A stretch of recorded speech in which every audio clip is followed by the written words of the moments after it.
গৌরী সীতানাথ প্রেমানন্দে একবারে হরি হরি বলো নিতাই গৌরী সীতানাথ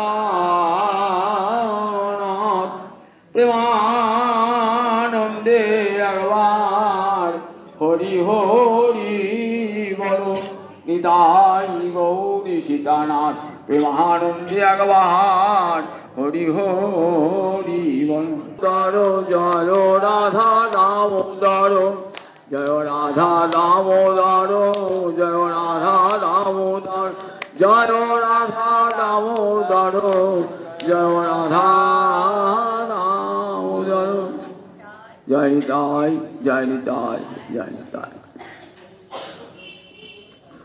সমবেত ভক্তবৃন্দের চরণে আমার কোটি কোটি দণ্ডবত প্রণিপাত। শ্রীমান উদ্ধব এসেছেন শ্রীরাম বৃন্দাবনে ঐশ্বর্যের ভূমি হতে মাধুর্যের ভূমিতে। মথুরা তো ঐশ্বর্যের ভূমি, বৃন্দাবন মাধুর্যের ক্ষেত্র, মাধুর্যের ভূমি। গোবিন্দের সন্দেশ বহন করে পিতৃন প্রীতিম আবহ, আমার পিতামাতার প্রীতি উৎপাদন করো, আমার সন্দেশ দান করে। আর গোপীনাং মদ বিয়োগাধিং মৎ সন্দেশই বিমোচয়, আর যে ব্রজগোপীরা আমার বিরহে কাতর আমার সংবাদ দান করে তাদের দুঃখ মোচন করো। দুটোই বড় কঠিন কাজ। উদ্ধব সেই গুরুদায়িত্ব মাথায় নিয়ে সখার আদেশ শিরোধার্য করে মধুময় ধাম বৃন্দাবনে প্রবেশ করেছেন। পিতামাতাকে সান্ত্বনা দেওয়ার চেষ্টা করেছেন। এবার খুঁজছেন গোপীগণকে। মৎপ্রাণা মনমনস্কা, মনমনা মনমনস্কা, সেই গোপীগণকে খুঁজে বার করবেন। খুঁজতে খুঁজতে এলেন কোথায়? যমুনার তীরে এক নিভৃত নিকুঞ্জে। গোপীরা পাগলিনী হয়ে হা কৃষ্ণ বলে কাঁদছেন। গোপীগণ উদ্ধবকে বেষ্টন করে বসে প্রশ্ন করেছেন, যে প্রশ্নের উত্তর দান করতে গিয়ে উদ্ধবের মতন জ্ঞানী বিচলিত হয়ে পড়েছেন। যে ভালোবাসার স্বার্থের উপর প্রতিষ্ঠিত সেই ভালোবাসা টেকে না। যে ভালোবাসায় কেবল স্বার্থের গন্ধ, অর্থের গন্ধ আছে, অর্থের উপর স্বার্থের উপর ভিত্তি করে সে ভালোবাসা স্থায়ী হয় না। কিন্তু আমাদের যে ভালোবাসা সে তো অহৈতুকী প্রীতি, যাকে অকৈতব কৃষ্ণ প্রেম। আমরা তো গোবিন্দের কাছে কিছুই চাই নাই। ইহ জগতের কোনো ভোগ সুখ চাই নাই, আবার পরজগতের কোনো ভোগ সুখ চাই নাই। মুক্তি ভুক্তি কিছুই তো ভগবানের কাছে চাই নাই। শুধু কেবল তাকে ভালোবাসতে চেয়েছিলাম। সেই ভালোবাসার সম্পর্ক কেমন করে ছিন্ন হলো? উদ্ধব, তুমি উত্তর দাও। উদ্ধব এমন প্রেমের ভাষা জগতে আর কারু কাছে শোনেন নাই। উদ্ধব জানেন জগতে সবাই কৃষ্ণকে ভজনা করে হয় ভুক্তির জন্যে নয় মুক্তির জন্য। হয় ভুক্তি মানে ভোগ, আর নয় মুক্তি। হয় ভুক্তির জন্যে নয় মুক্তির জন্য। কিন্তু এই অকৈতব কৃষ্ণ প্রীতির কথা প্রথম শুনছেন আজ গোপীদের কাছে। উদ্ধব তো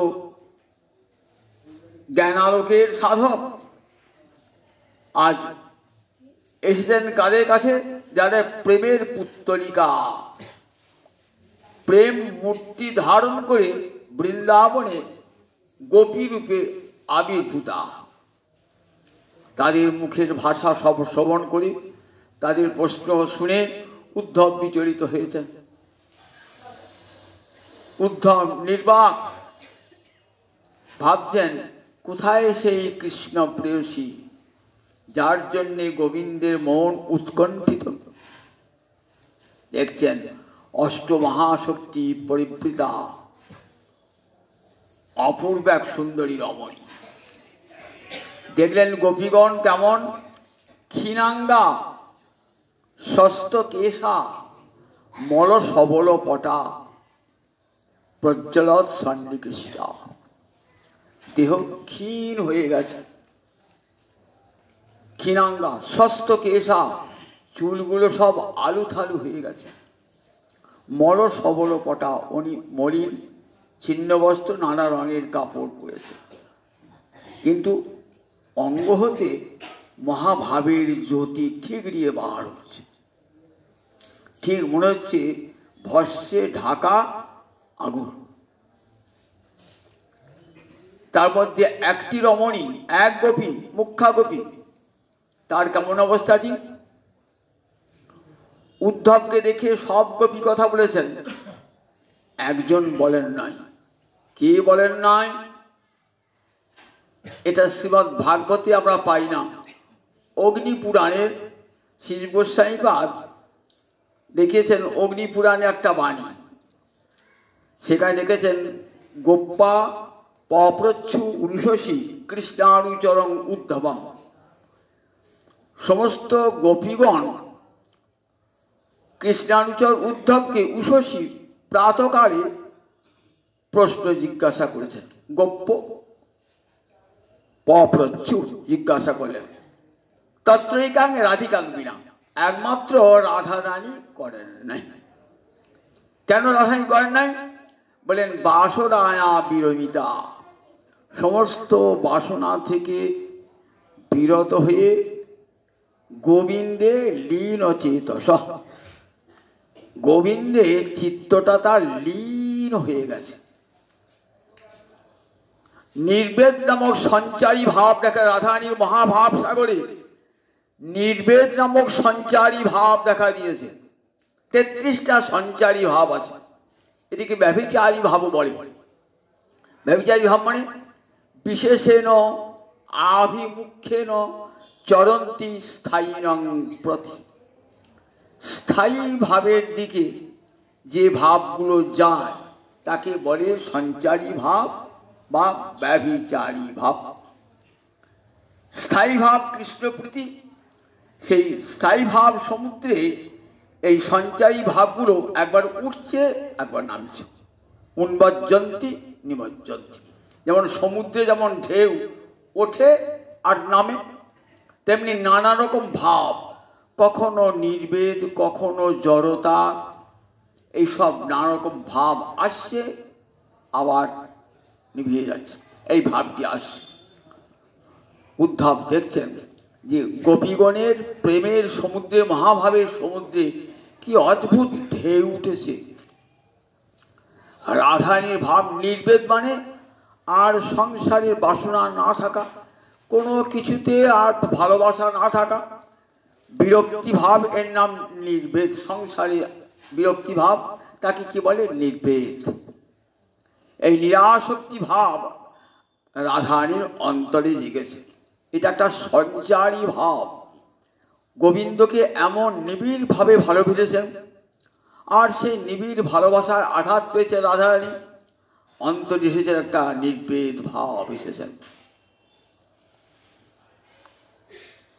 সুখদেব বলছেন, মহারাজ উদ্ধব দেখছেন কাচিন মধুকরং দৃष्ट्वा ধ্যায়ন্তি কৃষ্ণ সঙ্গমম প্রিয় প্রস্থাপিতং দূতং কল্পয়িত্বা ইদমব্রবীৎ। এই যে একজন কথা বলেন নাই, এই সেই মুখ্যা গোপী কাচিত, নামটি করেন নাই, রাধা এই নামটি করেন নাই। কেন? গোপীরা সুখদেবকে নিষেধ করেছিলেন এ পরকীয়া ভাবের লীলা হবে তো, সুতরাং আমাদের নাম যেন তুমি করো না। সুখদেব কে ছিলেন? রাধারানীর কুঞ্জে বিচক্ষণ নামে সুখ পাখি, সব লীলা সচক্ষে দেখেছেন। বললেন তুমি যখন আমাদের লীলা বর্ণনা করবে, আমাদের নাম করো না। তাই সুখদেব কোনো গোপীরই নাম করেন নাই, সমস্ত গোপীদের কথা বলেছেন, আর একজন মুখ্যা গোপী, প্রধানা গোপীর কথা বলেছেন। কিন্তু অগ্নিপুরাণ, ব্রহ্মাণ্ড পুরাণ, পদ্ম পুরাণ, এর সব রাধারানীর নাম আছে। কিন্তু এখানে রাধারানীর নামটি খুব কৌশলে বলে ফেলেছেন একবার।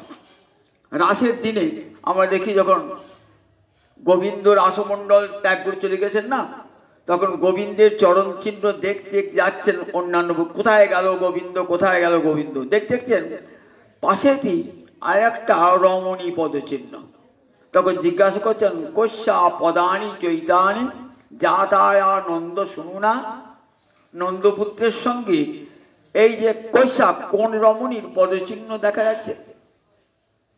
তখনই ললিতা পক্ষে রাধা সখীরা বলছেন দেখো, অনয়া রাধিত নুরঙ্গ ভগবান হরি ঈশ্বর। অনয়া মানে এই রমণীর দ্বারা ভগবান রাধিত হয়েছে, মানে অর্থাৎ রাধাযুক্ত হয়েছেন। রাধিত মানে রাধাযুক্ত হয়েছেন, আবার আরাধিত হয়েছে, দুটি অর্থ হয়। এমন করে সৃষ্ট পদ প্রয়োগ করে রাধারানী নামটি ঘুরিয়ে বললেন।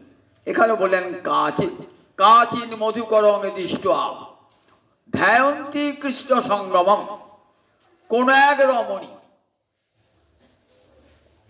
মধু বলেন ধ্যান মধুকরং দৃষ্টা, মধুকরণের ভ্রমর দেখছেন, একটা মধুকর ভ্রমর রাধারানীর চরণটাকে পদ্মফুল মনে করে ওই চরণের কাছে গুনগুন গুনগুন গুনগুন করছে।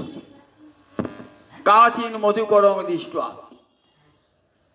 এই কাচির শব্দ ব্যাখ্যা করতে গিয়ে গোস্বামীপাদ বলছেন এই কাচির ধরে রাধারানী। ক মানে প্রেম সুখ, আর আ এই অব্যয়টি হয় সমন্তা, সর্বতোভাবে বোঝাতে, আর চিত মানে জ্ঞান, অর্থাৎ প্রেম সুখের সর্বোত্তম অনুভূতি যার মধ্যে আছে তিনি হলেন এই কাচিত রাধারানী। কাচিন মধুকরং দৃষ্টা ধ্যায়ন্তী কৃষ্ণ সঙ্গমম। রাধারানীর অন্তরে যেন সাগরের মধ্যে দ্বীপ দেখা যায় না, রাধারানী মহাসাগরের একটা দ্বীপ দেখা দিল। কি দ্বীপ? মান দ্বীপ দেখা দিয়েছে রাধারানী। মহাভাব সাগরে যেন একটা দ্বীপ দেখা দিয়েছেন, মান দ্বীপ, সেখানে রাধারানী যারা বসে আছে। কাচিন মধুকরং দৃষ্টা। আচ্ছা, মান হলো কেন? মান কখন হয়? মান তো মিলনকালে হয়, বিরহে মান হয়? কোথাও শুনেছেন এই জগতের নায়ক নায়িকার বিরহে মান হয়? মিলনকালে মান হয়, অর্থাৎ প্রিয়জন কাছে থাকলে তার উপর মান করে, কিন্তু প্রিয়জন কাছে নাই, মানটা হবে কেমন করে? কি অদ্ভুত মান দেখুন। বলছেন ধ্যায়ন্তী কৃষ্ণ সঙ্গমম।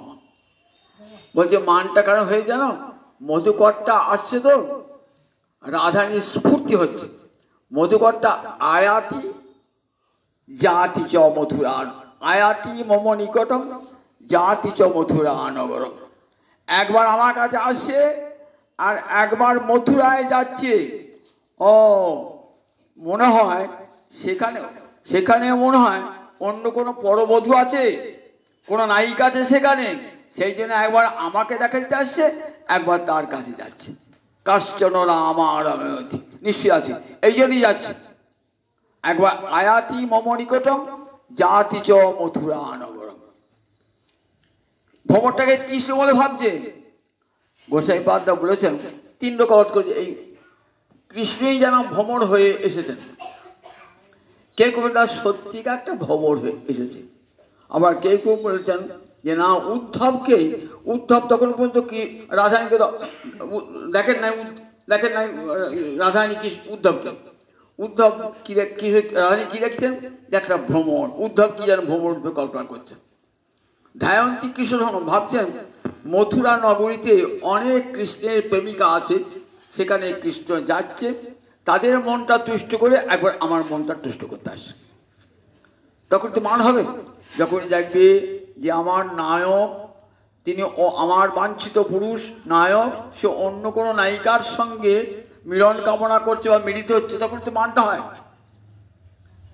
যেমন চন্দ্রাবলী কুঞ্জে গেলে রাধারানী মান দেখা দিত, আবার অন্য কোনো নায়িকার গিয়ে গেলে রাধারানী মান দেখা দিত, কিন্তু তখন তার মানে তখন তার বিরহ, তখন তো কৃষ্ণ মথুরায়। কিন্তু রাধারানী ধ্যায়ন্তী মনে মনে ধ্যান করছেন, ওই ভ্রমরটা আসছে আর যাচ্ছে কেন? ভ্রমর নয়, কৃষ্ণ আসছে আর যাচ্ছে কেন? নিশ্চয়ই ওখানে কোনো রমণী রয়েছেন যাকে কৃষ্ণ ভালোবাসেন, সেখানে ছুটে যাচ্ছে। প্রিয় প্রস্থাপিত, পরক্ষণে ভাবছেন না না বোধহয় প্রিয় প্রস্থাপিত একটা দূতকে পাঠিয়ে দিয়েছে আমার মনটা তুষ্ট করবার জন্য। প্রিয় প্রস্থাপিত দূত কল্পিত, কল্পনা করি ইদম অব্রবীত, এই কথাগুলো রাধারানী বলেছেন। মানকালে রাধারানী কত ভাবে উদয় হতো। রাধারানী কান্তা কৃষ্ণে করে রোষ, কৃষ্ণ পায় সন্তোষ, সুখ পায় তারণ ভৎসনে। কবিরাজ গোস্বামী পাল বলছেন রাধারানীর মানটা কেন? কান্তা কৃষ্ণে করে রোষ, কান্তা মানে রাধারানী, কৃষ্ণকে রোষ করতেন। কান্তা কৃষ্ণে কেন? কৃষ্ণ পায় সন্তোষ, কৃষ্ণ সুখী হবেন, সুখ পায় তারণ ভৎসনে। রাধারানীর তারণে, রাধারানীর ভৎসনে গোবিন্দ আনন্দ পাবেন বলেই রাধারানীর মা। এ মান কি বলেছেন রূপ গোস্বামী পান? ললিত মান, যে মান গোবিন্দকে আনন্দ দান করে। কতবার রাধারানীর মান হয়েছে, আর রাধারানী মান ভাঙাবার জন্য গোবিন্দ বদসি যদি কিঞ্চিদপি দন্তরুচি কৌমুদি হরতি দরতি বিরমতি ঘোরং। বদে রাধারানী একটু হেসে কথা বলো, হাসলে পারে কি হবে? তোমার এই সুন্দর দন্ত, তার যে জ্যোতি কি করবে? আমার হরতি দরতি বিরমতি ঘোরং, আমার হৃদয়ে তোমার বিরহে যে অন্ধকার নেমে এসেছে, সে অন্ধকার দূর করবে। হরতি দরতি বিরমতি ঘোর। আবার কখনো কখনো বলছেন তাম অনুসর, যাও যাও মাধব, যা তব হরতি বিষাদং, যে তোমার মনের বিষাদ হরণ করবে তার কাছে যাও। তাম অনুসর সরসীয় লোচন, ওহে পদ্মলোচন গোবিন্দ, তাম অনুসর, তার কাছে যাও। যা তব হরতি বিষাদং, কে বলছেন? কবি জয়দেব। যা তব হরতি বিষাদং, যে তোমার মনের বিষাদ হরণ করবে। আমার কাছে কেন এসছো? যাও ওই চন্দ্রাবলী কুঞ্জে যাও, সেটি তোমার প্রিয়জন, সে তোমার মনে বিষাদ হরণ করবে, যাও। যা তব হরতি বিষাদং। রাধারানী এমন দুর্জয়মান, দুর্জয়মান। গোবিন্দ মানটা ভাঙাবার জন্য কি করতেন? মনটা ভাঙাবার জন্য, মান ভাঙার জন্য উজ্জ্বলিমণি বলেছেন কতগুলো প্রক্রিয়া আছে। কি করে আছে? সাম, দান, ভেদ, রসান্তর, শেষকালে নথি। সাম মানে প্রিয় বাক্যের দ্বারা নায়িকার মনকে তুষ্ট করা। রাধারানী মানিনী হয়েছেন তো কৃষ্ণ এসে দেখো কুঞ্জ সাজিয়ে রেখেছেন, রাধারানী গোবিন্দ আসতে দেরি করেছেন, রাধারানী সঙ্গে সঙ্গে মান হয়েছে। তুই যে অপরের কুঞ্জে ছিলে না, সেই দিন আসতে দেরি করেছো তো চন্দ্রাবলী কুঞ্জ থেকে, এখানে আসতে মনে হচ্ছিল না, তাই তো? রাধারানী মান হয়ে গেছে সঙ্গে সঙ্গে। তখন না দেখো ও আমার একটু কাজ ছিল বলে বিলম্ব হয়ে গেছে, কিছু মনে করো না। প্রিয় বাক্যে মানটা ভাঙাবার চেষ্টা করে, এর নাম সাম। কিছুতেই মান ভাঙলো না, তখন কি হবে? দান। তখন বন থেকে একটা ফুলের মালা তৈরি করে এনে বলে দেখো এই বনে একটা বন্ধু আছে আমার, তার নাম মদন, এই ফুলের মালাটা আমাকে দিয়েছে, আমি তোমাকে উপহার দিলাম। দান। তাতেও রাধারানী মান ভাঙলো না, দুর্জয় মান যাচ্ছে না। তখন কি বলবেন? দেখো কত সুন্দরী রমণীকে পরিত্যাগ করে তোমার কাছে এলাম, আমাকে আসাটাই ঠিক হয় না। তাতেও রাধারানী মান ভাঙছে না। কিছু দূর যাওয়ার পর রসান্তর নিজের নখে একটা খত করে বলছে, একটা পঞ্চমুখী সাপ আমাকে কাঁপিয়ে দিল। তখন রাধারানী ছুটে আসবে, তখন এলো না। তখন শেষকালে কি, তখন নথি দুহু করে দুহু পদ ধরি রহু মাধব তবহু বিমুখ ভেলিয়াই দুই করে দুই পদ ধরা দুই করে দুই পদ ধরা তবু মান তো গেল না দুই করে দুই পদ ধরা তবু মান তো গেল না। তখন রাধারানী দুহু করে দুহু পদ ধরি রহু মাধব, দুই চরণে রাধারানী দেহি পদ পল্লব মুদার সরগরল খণ্ডন মম শিরসি মণ্ডন দেহি পদ পল্লব উদার। রাধারানী মুখ ভার করে আছেন, মুখ তুলছেন না। চাহো মুখ তুলি রাই চাহো মুখ তুলি, একবার মুখ তুলে রাধারানী চাও, একবার মুখ তোলো, একবার দেখি। চাহো মুখ তুলি রাই চাহো মুখ তুলি তোমার নয়ন নাচনে নাচে মোর হিয়ার পুতলি, তোমার নয়ন নাচনে আমার হিয়ার পুতলি নেচে ওঠে রাধারানী। একবার রাধারানী দেখো দেখো পীত পিন্ধন মোরি তোমার অভিলাষে, আমি পীত বসন করেছি তোমার অভিলাষে, পরাণ চমকি ওঠে তোমার নিঃশ্বাসে, আমার প্রাণ চমকে ওঠে তোমার নিঃশ্বাসেতে, লহ লহ লহরাই সাধের মুরলি পরশিতে চাহি তোমার চরণের ধূলি, তোমার চরণের ধুলি আমি স্পর্শ করতে চাই। রাধারানীর চরণ ধুলি কতবার নিতে গিয়েছেন, আপনারা তো শুনে অবাক হবেন। গোবিন্দ রাধারানীর চরণে ধুলি, ভাগবতে কথা আছে, ভগবান বলছেন দেখো আমি ভক্তের চরণ ধুলি অঙ্গে মাখি, কেন জানো? অনুব্রজামি অহং নিত্যং প্রিয় ইত্যং ধীরেনুভি, ভক্ত যখন যায় আমি ভক্তের পিছনে পিছনে যাই। কেন যাও গো? পুয়ে মানে পবিত্র হব। কি করে পবিত্র হবে? অঙ্ঘ্রি রেণুভি, অঙ্ঘ্রি মানে চরণ, রেণু মানে ধুলি, চরণের ধুলির দ্বারা আমি পবিত্র হব বলে ভক্তের পিছনে পিছনে যাই।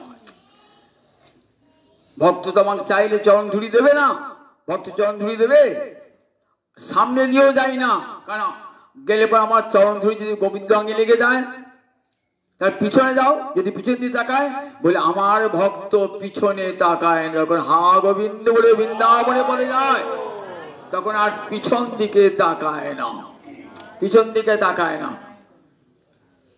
তাই ভক্তের পশ্চাতে পশ্চাৎ চাই। ভগবান ভক্তের চরণ ধুলি চান, একথা শ্রীমদ ভাগবতী আছে। ভক্তের চরণ ধরতে জল মাথায় নিচে সুরাম উপাখ্যানে আছে। তাহলে ভগবান রাধারানীর চরণ ধুলি নেবেন না? রাধারানী ভক্ত শিরোমণি যিনি, তার চরণ ধুলি নেবেন না? তাই লহ লহ লহ রাই সাধের মুরলি পরশিতে চাহি তোমার চরণের ধুলি, তোমার চরণের ধুলি আমি স্পর্শ করতে চাই। এমনি করে রাধারানীর মান ভাঙাতেন গোবিন্দ। আর রাধারানী হঠাৎ মান, কি মান? এ মান গোবিন্দকে চিরকাল আনন্দান করে এসছেন। রাধারানী তখন মানও ভরে কথাগুলি বলেছেন। রাধারানী দিব্যন মাদিনী, একে রহস্যাস্ত্রী কি বলে? চিত্র জল্প মোহন ভাব। রাধারানী ভাব মহাভাবে পরিণত হল। মহাভাবের দুটি স্তর, অধিরূঢ় আর রূঢ়। রূঢ় চন্দ্রাবলী গণে যারা সব রূঢ়, আর রাধারানী গণে যারা অধিরূঢ়। অধীর আবার দুটো ভাব, মদন আর মাদন। এই মদন মিলনকালে মদন আর বিরহে হয় মোহন। এই মোহন ভাবে ভ্রমভা কাপি বৈচিত্রী। এই মোহন ভাব এমন একটা দশায় পৌঁছায় যখন ভ্রমাভা কাপি বৈচিত্রী দিব্যনবাদ ইতিচ্যতে। একে বলে দিব্যনবাদ। রাধারানী দিব্যনবাদিনী, পাগলিনী, কৃষ্ণ প্রেমে পাগলিনী। যদি আমার মহাপ্রভু না আসতেন তাহলে এই দিব্যন্মাদ কি আমরা কোনোদিনই জানতে পারতাম না। কৃষ্ণ বিরহে রাধারানী কেমন দিব্যন্মাদিনী এটা আমরা কোনোদিনই জানতে পারতাম না যদি আমার মহাপ্রভু না আসতেন। গম্ভীর মুখকর্ষণ করছেন, ভ্রমময় চেষ্টা আর প্রলাপময় বাদ। ভ্রমময় চেষ্টা একে বলে উদ্ঘূর্ণা, আর প্রলাপময় বাদ। তিন দিকে ঘরে কপাট বন্ধ। মহাপ্রভু সিন্ধু তীরে নয়, সিন্ধু নীরে মহাপ্রভু। চটক পর্বত দিকে এই গোবর্ধন, এই তো গোবর্ধনে গোবিন্দ রয়েছেন, ছুটছেন গোবর্ধন দিকে। উপবন থেকে এই তো বৃন্দাবন, সমুদ্র থেকে এই তো যমুনা। পাগলের মতো উদ্ঘূর্ণা দশা। আর যখন কাঁদছেন, কাঁদতে কাঁদতে বলছি, সর্বদামোদর কাহা গেলে কৃষ্ণ ভাই, কোথায় গেলে কৃষ্ণ বাবু, কোথায় গেলে কৃষ্ণ বাবু বলে দাও, কোথায় গেলে কৃষ্ণ বাবু। কাহা যাও কাহা পাও সবুরলি বদন, কোথায় গেলে কৃষ্ণ বাবু, কাহা মিলে ব্রজেন্দ্র নন্দন। এমনি করে কাঁদছেন সর্বদামোদর। আর আমাদের রায় রামানন্দের গলা ধরে কাঁদছেন। প্রলাপময় বাদ, ভ্রমময় চেষ্টা, প্রলাপময়। যখন ভ্রমময় চেষ্টাকে উদ্ঘূর্ণা, আর যখন প্রলাপময় বাদ তখন তাকে বলছেন চিত্র জল্প। চিত্র মানে বিচিত্র, জল্প মানে কথা, বিচিত্র কথাবার্তা। মানুষ যখন মাথা খারাপ হয় তখন কি হয়, তখন কথাবার্তা অসংলগ্ন হয়। তাই রাধারানীর মাথা খারাপ হয়েছে না, না, মাথা খারাপ তো একটা রোগ, মস্তিষ্ক বিকৃতি তো একটা রোগ। রাধারানী মহাভাবময়ী তার হয়। বলেন না গো না, এগুলি রাধারানী কেমন দিব্যন্মাদ রাধারানী, প্রেমন্মাদিনী রাধারানী। এবং রসশাস্ত্রের চরমতম কথা, বেদ শাস্ত্রের চরমতম গপ্প কথা, বেদের নির্যাস। রাধারানী যে কথাগুলি 10টি শ্লোক বলেছেন না, সমগ্র বেদের, 4ই বেদের নির্যাস তুল্য। সব গোস্বামী পাদা বলেছেন, টিকাতে বলেছেন যে 4ই বেদের নির্যাস। তার পাগলি নির্যাস বলতে পারে। 4ই বেদের নির্যাস তত্ত্ব তুলে ধরেছেন 10টি শ্লোকে। এই 10টি শ্লোককে বলে চিত্র জল্প, ভুরি ভাবময় জল্প। ভুরি ভাবমান, প্রচন্ড মহাভাবময় যে কথাবার্তা, তাকে কি বলে, তাকে বলেন চিত্র জল্প। আর উৎকণ্ঠা, অন্তিমে থাকবে উৎকণ্ঠা। কৃষ্ণস্য পৃষ্ঠস্য সুহৃদালোকে, প্রিয়জনের কোন বন্ধুকে দেখে গুড় রসাভিজিবৃত, অন্তরে গুড় রস প্রণয় কোপ থেকে যে কথাগুলো বেরিয়ে আসছে তারই নাম হলো চিত্র জল্প। একে আমরা বলেছি ভ্রমর গীতা। ভাগবতে এই ভ্রমর গীতা বিখ্যাত হয়েছেন। ভ্রমর গীতা ভাগবতী চরমতম সংবাদ এই ভ্রমর গীতায়। ভ্রমরকে উদ্দেশ্য করে রাধা নিজে 10টি শ্লোক বলেছিলেন, তাকে বলে ভ্রমর গীতি, ভ্রমর সঙ্গীত, ভ্রমর গীতা ইত্যাদি। ভ্রমরটা যেন আসছে, রাধানীর চরণটাকে ছুঁই ছুঁই মনে হচ্ছে। উদ্ধব ভাবছেন, যদি এই রাধানীর চরণটা স্পর্শ করতে পারতাম তাহলে আমার জীবনটা ধন্যাতি ধন্য হয়ে যেত, বৃন্দাবনে আসা আমার সার্থক হতো। যদি এই বৃন্দাবনে ধুলি পেয়েছি আর এই গোপীপদ রেণু যদি অঙ্গে বাঁধতে পারতাম, যে ধুলা আমার গোবিন্দ মেখেছিলেন, ধুলা নয় ধুলা নয় এই যে গোপীপদ রেণু, এই ধুলা মেখেছিল নন্দসুত কানু। রাধানীর অঙ্গের, রাধানীর চরণের ধুলা গোবিন্দ মেখেছিলেন, সমস্ত গোপীদের চরণ ধুলা। তাই বৃন্দাবনে সব গোপীপদ রেণু। তাই ধুলা বলো না, ধুলা নয় ধুলা নয় গোপীপদ রেণু, এই ধুলা মেখেছিল নন্দসুত কানু। ভাবছেন রাধারানী, সমস্ত গোপীশ্রেষ্ঠা রাধানী চরণের ধুলি যদি মারতে পারতাম আমার বৃন্দাবন আসা সার্থক। যেন মনে হচ্ছে চরণটা ছুঁই ছুঁই ছুঁই ছুঁই। রাধা সবার কি বলছেন, মধুপ কিতাব বন্ধ মাস প্রসাঙ্গে। ওরে মধু, মধু মানে মধু পান করে, যে ভ্রমণ মধু পান করে তো মধু, মধু কিতাব বন্ধ, কিতাব মানে কপট, তুই তো কপটের বন্ধু। মাস পৃষ ছুবি না অঙ্ঘ্রি, আমার চরণ ছুবি না, তুই আমার চরণ ছুবি না। মধু শব্দের একটা অর্থ করেছেন কি, মধু মানে কি হয়, পুষ্প রস হয়, আবার মদ হয়, মধু মানে মদ হয়। তা বলছেন দেখ তুই মদ্যপ মাতাল, মাতাল যদি চরণ ছুঁয়ে না তার পাতক দোষ লেগে যায়। মাতাল দেখ, মাতাল তো পাতকই, আমার চরণ ছুবি না, যাকে ছবি সেও পাতক, তাকে স্পর্শ করবি। মধুপ কিতব বন্ধু, তুই কপটের বন্ধু, তুই কপটের বন্ধু। কৃষ্ণ কপট বলে, হ্যাঁ কৃষ্ণ কপট নয়, আমাদের কত বঞ্চনা করেছে দেখ, আমরা তো তার কাছে কিছুই চাই নাই, শুধু ভালোবাসতে চেয়েছিলাম। আমাদেরকে কত রাসের দিনে কি বলে জানিস তো, রাসের দিনে যখন কৃষ্ণ হারা হলো গোপীরা, তখন গোপীরা কি করলেন, তখন গোপীরা একত্রিত হয়ে বসে রাধারানীকে নেত্রী পদে বসিয়ে গোল মন্ডল আকারে বসিয়ে হা কৃষ্ণ বলে কাঁদছেন গোপীরা। তাকে কি বলে ভাবতে, গোপী গীতি তব কথা অমৃতং তপ্ত জীবনং কবি ভিরিতাং কলমশাপহম, এই বলে কাঁদছেন গোপীরা। একে বলে গোপী গীতি। গোপী গীতি শুনে গোবিন্দ এলেন, দিয়ে বললেন দেখো গোপীগণ, আমিও তোমাদের ভজন করছিলাম। কিরকম ভজন করছিলাম, তোমরা কাঁদছিলে তো, আমি লুকিয়ে লুকিয়ে দেখছিলাম, এটা হলো আমার ভজন।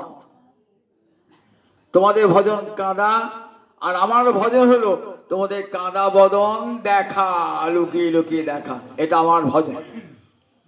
আর কি বললে গোপীগণ, তোমাদের প্রেমের ঋণ আমি শোধ করতে পারলাম না। কত কথা বললো আমাদেরকে, দেখেছো এমন কথা বলে তোমাদের প্রেমের ঋণ শোধ করতে পারলাম না, না পারে হং নিরবদ্ধ সংযম। কিন্তু কই একবারও মনে পড়লো আমাদের কথা? অকুড়ি নিয়ে গেল, রথে চলে গেল অকুড়ের সঙ্গে, একবার আমাদের কথা মনে পড়লো? তাহলে দেখো, যার ভিতরে এক কথা আর বাইরে এক কথা, তাকে লোকে কি বলে, কপট বলে। বাইরে মিষ্টি মিষ্টি কথা আর ভিতরে কটু ভাব, তাহলে তাকে কি বলে, কপটতা ভাব, তাকে কপটি বলে না? বাইরে কত বন্ধুর মতো কথা আর ভিতরে শত্রুতা পোষণ করে আছে, তাকে কপট বলে। আমাদেরকে বললে তোমাদের প্রেমের ঋণ আমি শোধ করতে পারলাম না, এই প্রেমের ঋণ শোধ করা, তাই কি তো আমার বন্ধুকে কপট বলছে? হ্যাঁ তোমার বন্ধু কপট বলবো না? তা আমি তো কপট নয়। তুই কপট না হলেও কপটের সঙ্গে যে মেশে সে তো কপটি হয়ে যায়। চোরের সঙ্গে কে মেশে? চোর মেশে। মাতালের সঙ্গে কে মেশে? মাতাল মেশে। গাঁজাখোরের সঙ্গে কে মেশে? গাঁজাখোর মেশে। বঞ্চক প্রতারকের সঙ্গে কে মেশে? বঞ্চক প্রতারক মেশে। এক পালকওয়ালা পাখি এক পাখির সঙ্গে ঘরে, তা দেখ কপটের সঙ্গে মিশতে বলবো না, কিতাব বন্ধ, ভালো জোট হয়েছে। দেখ তুইও মধু খেয়ে খেয়ে বেড়াস, আর তোর বন্ধুও তাই, মধুপতি মদের আড়তদার। দেখে যে মদের ভাটি থাকে, মাগি থাকে না, তার সঙ্গে মাতালদের খুব ভাব থাকে তাদের। মধুপতি তুই আমাকে ছুবি না, মধুপ কিতাব বন্ধ মাস পিসাঙ্ঘ্রি, মাস পিস আমার চরণ ছুবি না। জানিস এই চরণের কত দাম? এই চরণে জানিস তোর বন্ধু কতবার মান ভাঙাবার জন্য দেহি পদ পল্লব উদাহরণ বলে এই চরণকে বন্দনা করেছে। এই চরণকে, সুতরাং এই চরণ তোর বন্ধু ছুঁতে পারে নাই, আমাকে তো বন্ধু পাঠিয়েছে বৃন্দাবনে, তাহলে আমার তো চরণ ছোঁয়া অধিকার আছে না? তো অধিকার নাই। অধিকার থাকতো যদি মদ্যপান না করে আসছে। তুই মদ্যপান করে এসছিস, ভ্রমরটা যেন রাধারানীর কাছ থেকে সরে গিয়ে অন্ডাল গোপীর কাছে, এই ন আমাদের কারোর পা ছবি না। নয় বিষয় কোথায় কি হয় আমাদের সংস্কৃত অসমত শব্দের ষষ্ঠী বহুবচনে অস্মাকম ন, মানে আমাদের নয় বিসর্গ থাকলে আমাদের, আর না বিসর্গ না থাকলে না। আমাদের মানে অর্থাৎ আমার শুধু আমার পাও নয়, জানিস আমার সখী আমার সহচরী যারা তাদের পাও ছবি না, জানিস ওদের চরণের দাম আছে। যখন এই কৃষ্ণ আমার মনটা সুখী করতে পারতো না, আমার মান ভাঙাতে পারতো না, তখন জানিস আমার সখীদের কাছে যেত, আমার মন্দিরের কাছে যেত, যে তোমরা একটু বলো না রাধারানী যাতে মানটা ভাঙে। তারা কি করতো, রাধারানী জোরহাত করে সখী মঞ্জরীগণকে বলতো তোমাদের সখীর মানটা ভাঙিয়ে দাও না। তাহলে ওদের চরণের দাম আছে, ওদের চরণ স্পর্শ করবি না। মধুপ কিতব বন্ধ মাস প্রসাঙ্গিং। দেখ আমি তো মদ্যপান করি নাই, মদ্যপান যে করিস তার প্রমাণ দেখ, তোর মাথাটা ঘুরছে, ভ্রমর মাথা দেখুন ঘড়ি মাথাটা ঘুরছে, মস্তক ঘূর্ণন পাগলের মতো ঘুরছে মাথাটা। তা বললে না, বলছে দেখ আর একটা কি চিহ্ন জানিস তো, দেখ তুই মাতাল এবং বুদ্ধিহীন, তার প্রমাণ কি জানিস তো, তোর মুখে যে দাড়িটা রয়েছে না, ভ্রমরের মুখে দেখবেন চুল থাকে, ভ্রমরের মুখে দাড়ি থাকে, দাড়িতে কি লেগে, দাড়িতে কেমন হয়েছে না রং লেগে রয়েছে, কুমকুমে রং লেগে রয়েছে, মনে হচ্ছে লাল পড়া। তা বলছে দেখ তুই আমার এই চরণটা স্পর্শ করতে পারতিস, কেন চরণটা স্পর্শ করতে পারবি না জানিস তো, শপথ না কুচো বিলুরিত মালা কুঙ্কুম শস্যবিন। দেখ আমার মান ভাঙাতে এসছিস এমন একটা চিহ্ন নিয়ে, যে চিহ্নটা দেখলে আমাদের গাত্রদাহ হয়, আমাদের গা জ্বলিয়ে যায়। কেন রাধারানী, কেন গা জ্বলে যায় কেন? আচ্ছা তোর মুখে যে কুঙ্কুমের চিহ্নটা কোথায় পেলি বলতো, কুঙ্কুমের চিহ্ন, ওই যে কুঙ্কুমের চিহ্ন আমি কোথায় পেয়েছিলাম, ওই যে আমাদের মথুরাতে আমাদের সপত্নী সতীন রয়েছে না, তাদের কুচো বিলুলিত মালা, তাদের বক্ষ পর্যন্ত যে লম্বিত মালা, সেই মালাটা ছিল তো, তাদের বক্ষে কুমকুম ছিল, কৃষ্ণ আলিঙ্গন করেছে, কৃষ্ণের মালাতে কি হয়েছে, কৃষ্ণের মালাতে সেই কুমকুম লেগে গেছে, আর তুই সেই ফুলে বসেছিলি, সেই ফুলে কুমকুম তোর মুখে লেগে গেছে। তাহলে আমাদের সপত্নীদের বক্ষের কুমকুম তুই মুখে নিয়ে আমার মান ভাঙাতে এসছিস। দেখ তুই বুদ্ধিহীন, তুই মদ খেয়ে তাই বুদ্ধিটাও তো চলে গেছে। আসবার সময় পথে কোনো সরোবর নদী দেখতে পারি না, মুখটা ধুয়ে আসতে পারতিস না, তাহলে বোঝা যেত তুই বুদ্ধিমান। বলছে ও ঠাকুরানী তুমি কি বলছো আমি আমি আমি কুমকুম মেখেছি মুখে? না ওটা কুমকুম নয়, তা ওটা কিসের দাগ, লাল দাগটা কিসের? বলছে শোনো, এই বৃন্দাবনে আসবার সময় না আমার খুব খিদে পেয়েছিল, তখন একটা বনে ঢুকলাম, যে বনে ঢুকে ফুলের মধু খেলাম, আর সে ফুলের পরাগটা আমার মুখে দাঁড়িয়ে লেগে গেল। ও দেখিছি তো, কপট যারা না দুর্জনের ছলের অভাব হয় না, ঠিক একটা বার করে ফেলেছিস।